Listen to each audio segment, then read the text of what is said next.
Hello everyone, कैसे हो सभी। होप सो आप सभी बहुत अच्छे होंगे। तो आज मैं आपको हिमाचल प्रदेश में निकली गवर्नमेंट जॉब्स के बारे में बताने वाला हूं।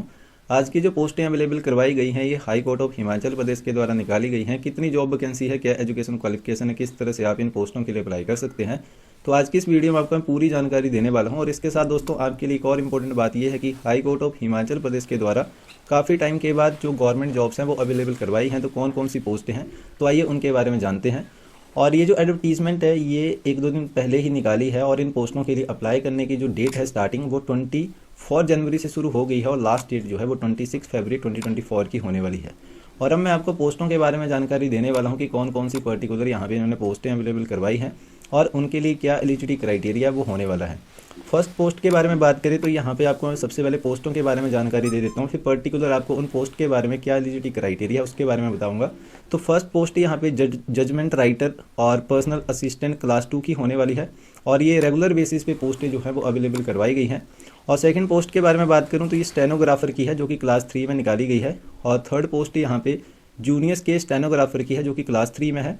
और यहाँ पे असिस्टेंट लाइब्रेरियन की भी पोस्टें अवेलेबल हैं जो कि क्लास 3 में है। और लास्ट पोस्ट यहाँ पे पीएन की होने वाली है जो कि क्लास 4 में अवेलेबल करवाई गई है। और अब मैं आपको पर्टिकुलर जो भी पोस्टें अवेलेबल करवाई हैं उनके लिए क्या एलिजिबिलिटी क्राइटेरिया यहाँ पे इन्होंने मांगा है तो उसके बारे में बात करते हैं। फर्स्ट पोस्ट यहाँ पे जजमेंट राइटर की है जो कि पर्सनल असिस्टेंट क्लास 2 की है। और ये रेगुलर बेसिस पे पोस्टें हैं। टोटल यहाँ पे 5 पोस्टें अवेलेबल करवाई हैं डिफरेंट कैटेगरीज के भी यहाँ पे। जैसे एससी के लिए 2 पोस्टें हैं, एसटी में 1 है और ईडब्ल्यूएस में भी 1 है। और पीएच में जो फिजिकल हैंडीकैप्ड कैंडिडेट हैं उनके लिए 1 पोस्ट अवेलेबल करवाई है। और पे स्केल आपको लेवल 12 के भी यहाँ पे दिया जाएगा जो कि 43,000 से लेकर 1,36,000 प्लस होने वाला है। और इसमें आपको पे मैट्रिक्स जो है वो इस तरह का होने वाला है। और इसके साथ साथ आपको जीपी पे या जो भी अदर इनकी एलिजिबिलिटी क्राइटेरिया रहता है पे मैट्रिक्स में वो भी आपको देखने को मिल जाएगा। और इसके साथ एक और इम्पोर्टेंट बात जो है वो आपको मैं आगे बताऊँगा जो कि इन पोस्टों के लिए ही इंपॉर्टेंट होने वाली है। और अब मैं आपको एजुकेशन क्वालिफिकेशन के बारे में बात करूं तो ग्रेजुएशन यहाँ पे मांगी है इन पोस्टों के लिए। और इसके साथ आपके पास एक्सपीरियंस भी होना चाहिए जो कि 8 ईयर का एक्सपीरियंस जो है वो मांगा है। आपने स्टेनोग्राफर में या जजमेंट राइटर में या जूनियर स्केल स्टेनोग्राफर में किसी भी यहाँ पे गवर्नमेंट या जो भी एजेंसी रहती है प्राइवेट वहाँ से लिया हुआ है तो देन आप इन पोस्टों के लिए अप्लाई कर सकते हैं। और इसके साथ यहाँ पे आपसे जो कंप्यूटर टाइपिंग स्पीड है या स्टेनोग्राफी जो रहती है वो भी यहाँ पे मांगी है, जिसमें 110 जो वर्ड पर मिनट जो आपकी स्पीड है वो होनी चाहिए इंग्लिश में स्टेनोग्राफी में। और इसके साथ साथ और भी इन्होंने एलिजिबिलिटी क्राइटेरिया बताया है तो आप एक बार जरूर चेकआउट कर लेना। और यहाँ पे 10% जो मिस्टेक हैं वो यहाँ पे एलिजिबल रहेंगी, जैसे कि आप कंप्यूटर टाइपिंग करेंगे और स्टेनोग्राफी जो रहेगी तो उसमें देखी जाएगी। और इसके साथ साथ इन्होंने कुछ और रूल रेगुलेशन के बारे में बताया है वो मैं आपको आगे बताऊँगा। और सेकेंड पोस्ट के बारे में बात करें तो ये स्टेनोग्राफर की है, क्लास 3 में ये पोस्टें अवेलेबल करवाई हैं। टोटल यहाँ पे 1 ही पोस्ट है जो कि अनरिजर्व्ड कैटेगरी में होने वाली है। और पे स्केल जो रहेगा लेवल 11 के भी यहाँ पे दिया जाएगा 38,000 प्लस से लेके 1,22,000 प्लस रहेगा। और इसके लिए एजुकेशन क्वालिफिकेशन ग्रेजुएशन मांगी है और 3 ईयर का एक्सपीरियंस आपके पास होना चाहिए। और इसमें भी सेम ही एलिजिबिलिटी क्राइटेरिया मांगा है, जिसमें स्टेनोटाइपिस्ट की पोस्टों के रिलेटेड आपके पास एक्सपीरियंस है या जजमेंट राइटर के रिलेटेड या स्टेनोग्राफर के रिलेटेड किसी भी गवर्नमेंट जो भी ऑफिस रहता है या कोई भी रिकॉग्नाइज ऑर्गेनाइजेशन रहती है तो वहाँ से आपने एक्सपीरियंस लिए होते देन आप इन पोस्टों के लिए अप्लाई कर सकते हैं। और इसके साथ आपके पास जो है यहाँ पे टाइपिंग स्पीड भी होनी चाहिए, स्टेनोग्राफी मांगी और कंप्यूटर के रिलेटेड भी यहाँ पे इन्होंने जो भी स्पीड है वो मांगी है। 100 वर्ड्स पर मिनट आपकी इंग्लिश में स्टेनोग्राफी यहाँ पे मांगी है। और इसके अलावा कंप्यूटर में टाइपिंग स्पीड भी मांगी है जो कि 50 वर्ड्स पर मिनट होनी चाहिए। और इसके साथ यहाँ पे भी 10% जो मिस्टेक है यहाँ पे उसके लिए आपको छूट दी जाएगी। और भी एलिजिबिलिटी क्राइटेरिया जो है वो यहाँ पे इन्होंने मेंशन किया है, बट जो आपके लिए इंपॉर्टेंट है वो मैंने आपको बता दिया। और इसके साथ यहाँ पे इन्होंने और भी बताया हो कि जो रूल रहते हैं 2015 के RNP रूल तो उनको भी एक बार आप जरूर चेकआउट कर लेना। उनके बारे में भी आपको मैं आगे इन्फॉर्मेशन दूंगा कि किस तरह के रूल के बारे में उन्होंने बताया है। अब मैं आपको थर्ड पोस्ट के बारे में बात करने वाला हूँ जो कि जूनियर स्केल स्टेनोग्राफर की है। ये भी क्लास 3 में है। टोटल यहाँ पे 2 पोस्टें अवेलेबल करवाई हैं जो कि अनरिजर्व्ड कैटेगरी में। और ये पोस्टें भी रेगुलर में होने वाली है। अगर मैं प्रीवियस पोस्टों के बारे में बात करूँ तो प्रीवियस भी रेगुलर पोस्टें हैं और ज़्यादातर ये पोस्टें अवेलेबल करवाई हैं रेगुलर बेसिस पे ही। और इसमें जो पे स्केल रहेगा लेवल 7 के भी यहाँ पे दिया जाएगा 28,000 प्लस से लेके 91,000 प्लस होने वाला है जो कि पे मैट्रिक्स है। और एजुकेशन क्वालिफिकेशन के बारे में बात करें तो ग्रेजुएशन यहाँ पे मांगी है और 3 ईयर का एक्सपीरियंस आपके पास होना चाहिए स्टेनोटाइपिस्ट में या जूनियर स्केल स्टेनोग्राफर में किसी भी गवर्नमेंट ऑर्गेनाइजेशन से या कोई भी रिप्यूटेड जो भी ऑर्गेनाइजेशन रहती है, चाहे वो प्राइवेट सेक्टर भी हो सकता है बट वो रिप्यूटेड होना चाहिए ऑर्गेनाइजेशन जो है। और इसमें भी आपकी जो स्टेनोग्राफी है और कंप्यूटर टाइपिंग स्पीड है वो मांगी है, आप जरूर चेकआउट कर लेना। इसमें जो रहेगा वो 90 वर्ड्स पर मिनट बताई है स्टेनोग्राफी इंग्लिश में। और इंग्लिश में जो कंप्यूटर टाइपिंग रहेगी वो 45 वर्ड्स पर मिनट यहाँ पे बताया गया है, और इसमें भी आपको छूट दी जाएगी 10% जो टाइपिंग में मिस्टेक हो जाती है तो। और अब मैं आपको नेक्स्ट पोस्ट के बारे में बात करने वाला हूँ। ये असिस्टेंट लाइब्रेरियन की है जो कि क्लास 3 में निकाली है। टोटल 1 ही पोस्ट है इसके लिए भी, और ये अनरिजर्व्ड में निकाली है। और पे स्केल जो रहेगा आपका लेवल 9 के भी हाथ पे दिया जाएगा। 35,000 प्लस से लेकर 1,12,000 प्लस होने वाला है। और इसके लिए एजुकेशन क्वालिफिकेशन जो है वो मास्टर डिग्री आपने की है इन लाइब्रेरी साइंस में, या आपने बैचलर डिग्री की है इन लाइब्रेरी साइंस में, और इसके साथ 3 ईयर का एक्सपीरियंस भी मांगा है जो कि लाइब्रेरी अटेंडेंट का होना चाहिए। इससे अबव भी है आपके पास तो देन आप अप्लाई कर सकते हैं। और इसके अलावा इन्होंने और भी एलिजिबिलिटी क्राइटेरिया बताया कि अगर आपके पास 3 ईयर का एक्सपीरियंस है और यहाँ पे बैचलर डिग्री आपने की है इन लाइब्रेरी साइंस में, और इसके साथ साथ यहाँ पे इन्होंने मास्टर डिग्री के बारे में बताया कि आपने मास्टर डिग्री की है इन लाइब्रेरी साइंस में, तो भी आप इन पोस्टों के लिए अप्लाई कर सकते हैं। और जो भी इनका टेस्ट रहेगा तो उसके लिए इन्होंने रूल और रेगुलेशन के बारे में बताया, वो मैं आपको आगे बताऊंगा, या आप इनके PDF के द्वारा भी चेकआउट कर सकते हैं।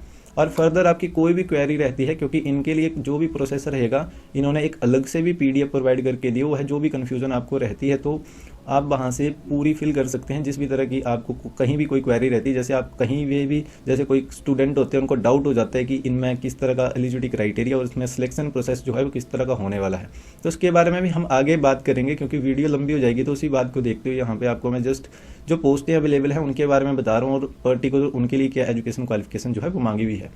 और PN की पोस्टें भी यहाँ पे अवेलेबल करवाई हैं, और ये जो पोस्टें हैं क्लास 4 में होने वाली हैं। रेगुलर बेसिस पे ये पोस्टें अवेलेबल करवाई हैं। टोटल 9 यहाँ पे पोस्टें हैं, और EWS में 3 है, SC में 4 हैं, और ST में 2 पोस्टें होने वाली हैं।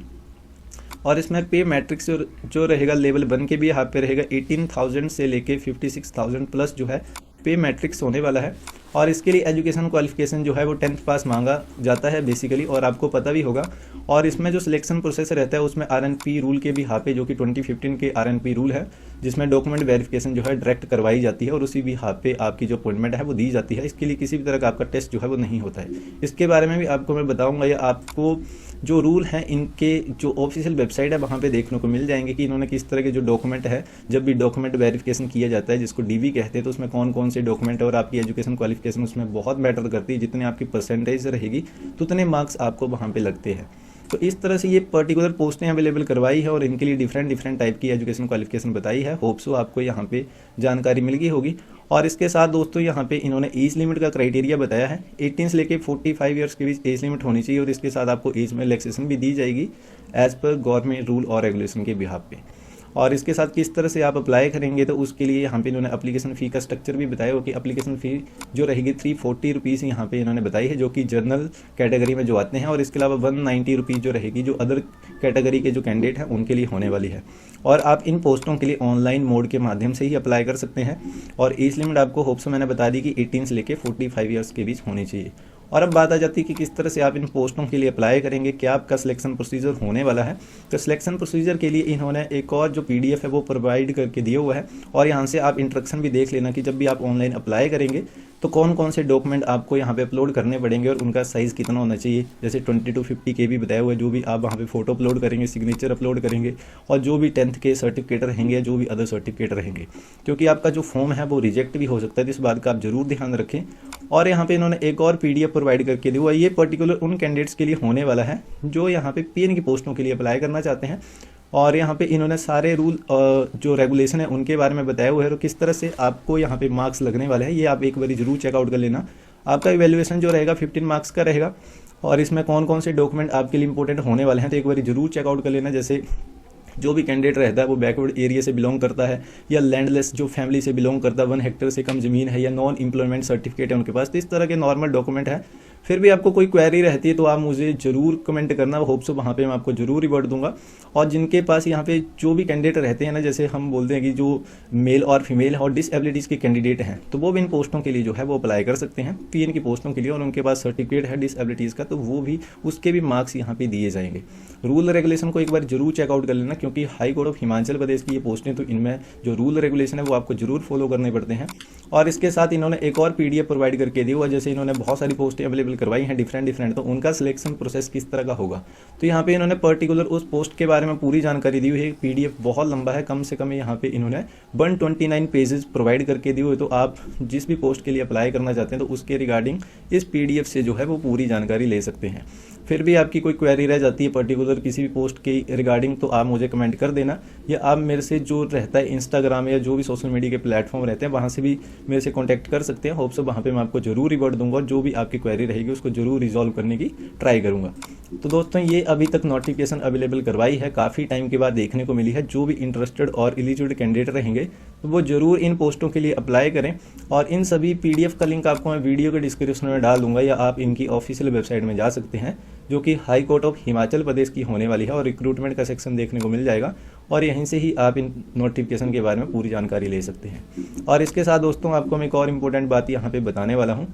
अगर आप फर्स्ट टाइम इस चैनल में आए हैं, फर्स्ट टाइम आप इस वीडियो को देख रहे हैं, तो आपको बता दूं कि इस चैनल में आप लेटेस्ट हिमाचल प्रदेश में निकलने वाली गवर्नमेंट और प्राइवेट जॉब्स के साथ साथ जो भी रिजल्ट और एग्जाम की अपडेट आती है उनके बारे में एक सिक्योर इन्फॉर्मेशन दी जाती है। अगर आप फर्स्ट टाइम विजिट कर रहे हैं तो इस चैनल को जरूर सब्सक्राइब करें। मिलते हैं दोस्तों नेक्स्ट वीडियो में, तब तक के लिए बाय बाय, थैंक यू।